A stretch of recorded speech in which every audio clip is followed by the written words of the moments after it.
And then I'll try and be brief and quick. I want us to look forward. So I'm going to use this opportunity to sort of share a bit about what I'd like us to think about as we sort of move forward for this next year together. So we're going to do that together. So we last year I shared a little bit about the diocesan review, if you like, the vision strategy, the transforming church, transforming lives, refreshed. And they focus on those three main areas of growing disciples, growing community and growing diversity. So we've been through a bit of a process as a church. The church development plan has come from the parish needs process that I shared a bit about last year, with various meetings from people from the diocese, and then the PCC and the vision team thinking about it together. And these three main areas are areas that we are going to continue to focus on. So discipleship, on growing our disciples, on diversity, on developing our children, youth and family ministry and other areas of diversity we need to think about, and community, and be a church that reaches out and has a real impact in the community. And I've changed that in its colour because I want us to really think about what that might mean. What does it mean to have a real impact in the community? So Jesus was asked this question, teacher, which is the greatest commandment in the law? I've recently spoken about it in sermons actually, but in Matthew 22, Jesus replies by saying this: love the Lord your God with all your heart and with all your soul and with all your mind. This is the first and greatest commandment. And the second is like it: love your neighbour as yourself. All the law and prophets hang on these two commandments. So Jesus' command is about discipleship and it's about community. It's about discipleship because it says love the Lord your God with all your heart and with all your soul and with all your mind. That is what discipleship is.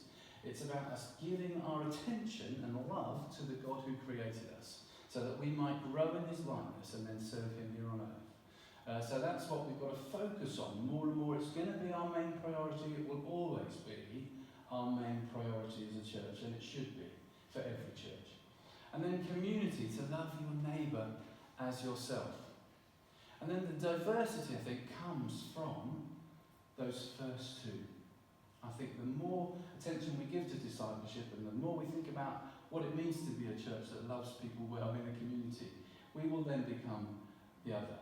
And we will think of, we will have families joining us, we'll love them well, and we'll love everybody who comes through the door.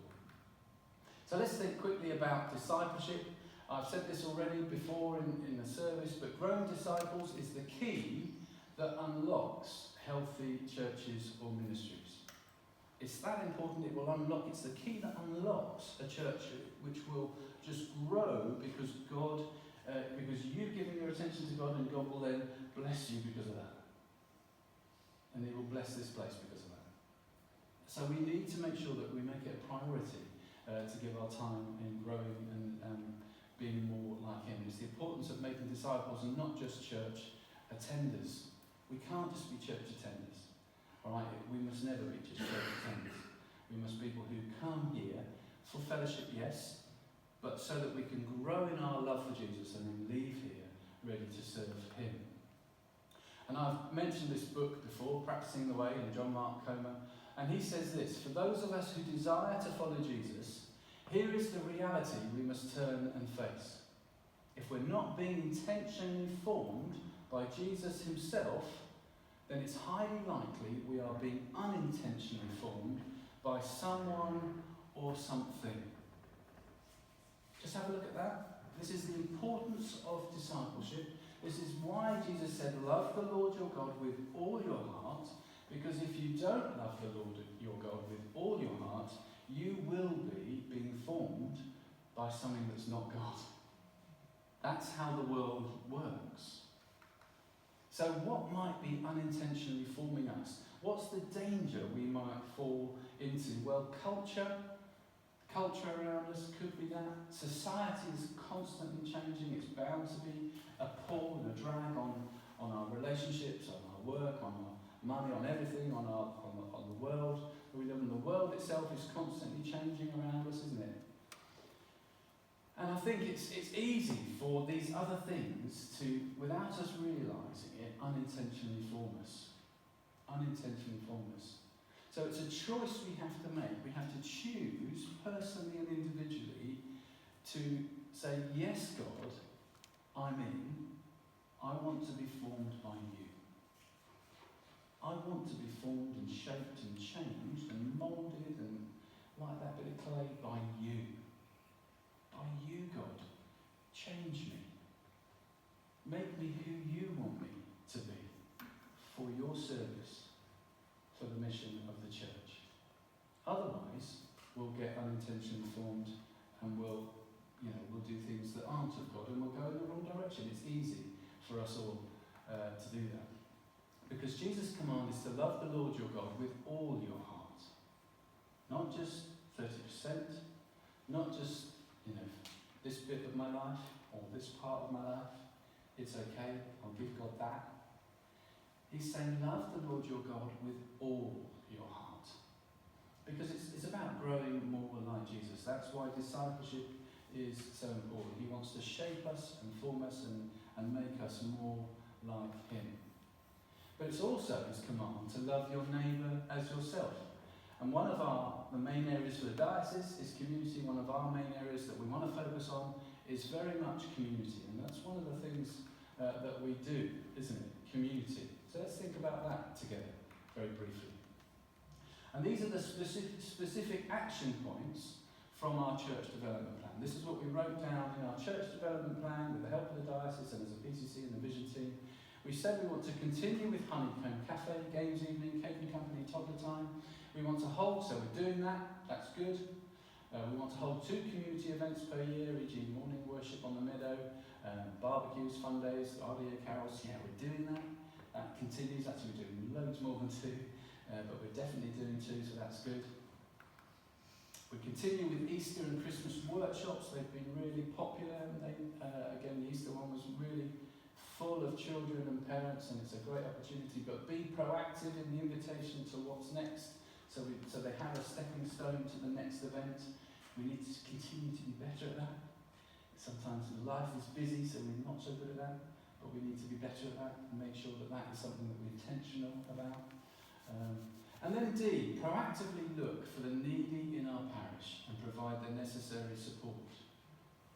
And this has been put in our church development plan because I wanted us to make sure we think about loving thy neighbour.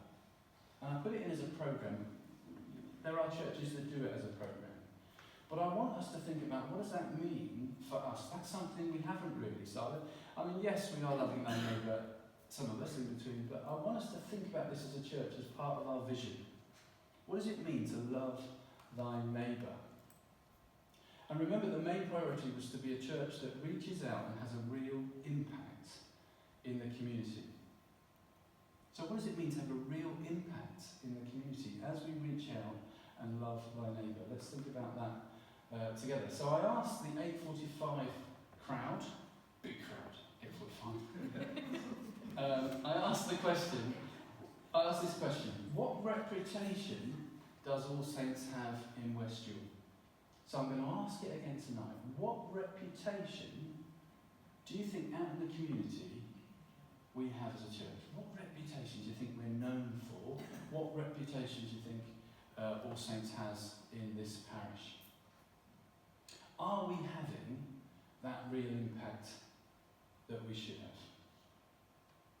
I don't know what you think. I don't know how you feel about that. But are we just known for good events? We are a good community church. For years we've been doing good community activities and good community events. But are we just known for that? Are we just known? All Saints is great because they used to do discos.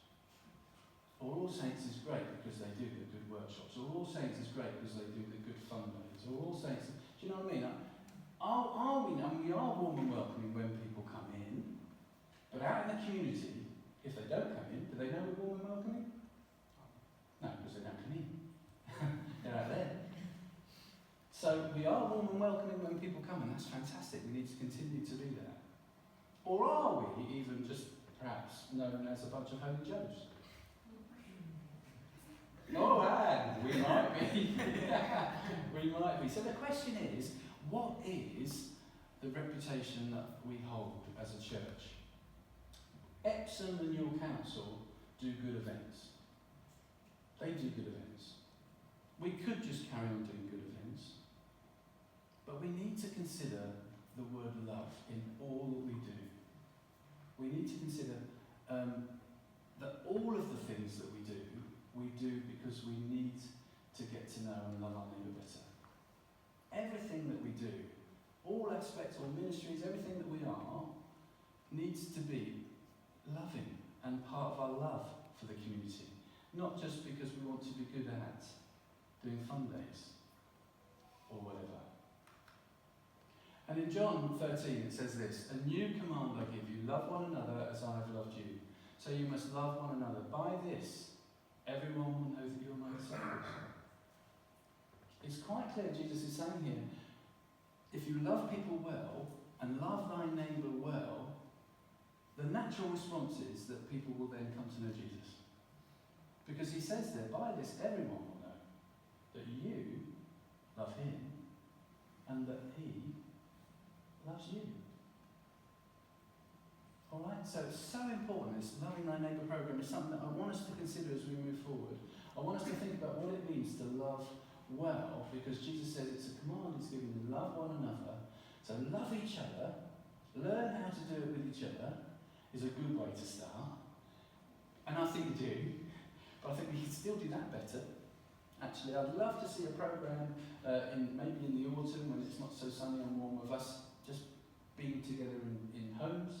Maybe, we could to pick up people who perhaps are on their own or lonely, or to run like a Sunday lunch program where we can say, we can put something on the back there and it can be, I'm happy to host, or I'd love to be invited, and we spend time together. The best way to get to know each other is around the table, isn't it? Over a meal. And doing that in people's homes, we get to see them, we get to sort of appreciate more of people and what they are and who they are because we're in their homes. And Claire and I want to do that more, and actually we've really struggled because we're really busy. But we will make time for that. And we want you guys to make time for that too, because it's a command to love one another. So we need to love one another well, and then we'll learn how to love, and then we can take that love out, can't we? And we can love those around us and our neighbour. And in 2022, we put a questionnaire out to one of the workshops, and we asked this question: what role do you think the church has in the community? So we had a few responses back from the parents, not the children. We could have asked the children. That would be interesting as well, wouldn't it? But we did it with the parents. What role do you think the church has? And this is what they said. Their response was to support people, to help people, to care for people, to show friendship, to build community, to prevent loneliness, to comfort others. It's interesting, isn't it? That's interesting. So these are people perhaps not of the church, and they're out in the community, but they've come to one of our events, and this is what they think the church should be doing. So are we doing this? Are we doing this? I think we are in some ways, aren't we? But I think it's a reminder that we need to continue to do it, and to do it well. It's about relationship, and that relationship is about love.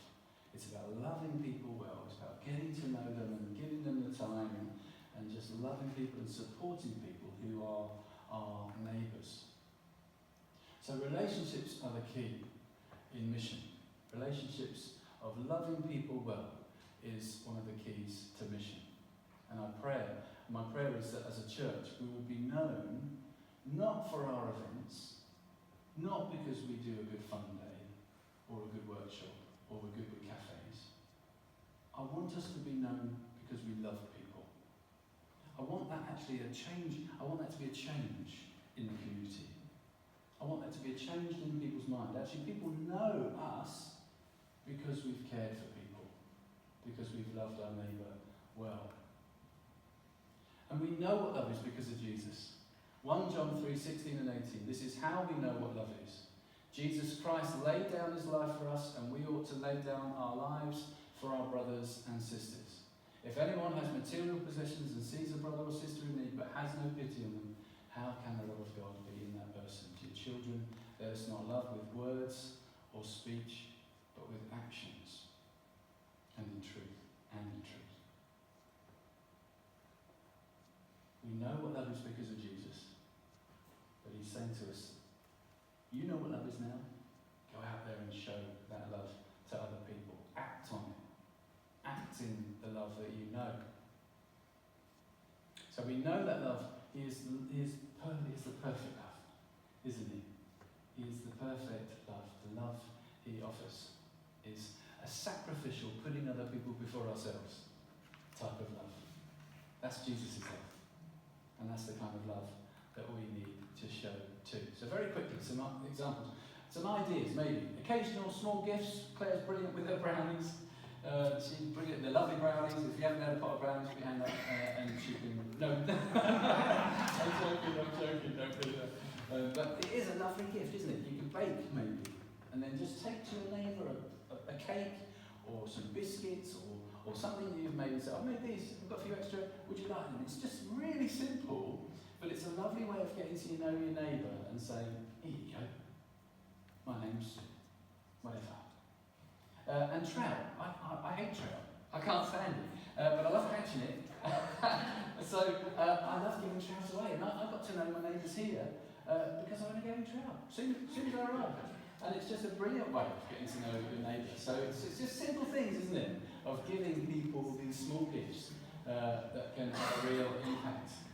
Hospitality, we said, dinner, Sunday lunch, coffee. It would be easy, maybe, with each other again first. We can practice and get to know each other better. But actually, wouldn't it be good to invite our neighbour just for coffee if we don't want to cook? I'm going to have coffee tonight or tomorrow, whatever. Do you want to pop round? Very simple, isn't it? Or dinner, or Sunday lunch if we're doing Sunday lunch. Just invite our neighbours to join us so we can get to know them better. And then they return the favour and we get to know them, and it's just part of a relationship. Relationship leads to love. So hospitality. Practical jobs, maybe putting their bins out, walking their dog, doing their shopping, cutting their grass. You know, there are various jobs and things that we might do to get to know our neighbour better. And we might find that we have neighbours who are able to do some of these things themselves. So occasionally it might be that you can step in and say, would you like me to do that for you? And be their driver.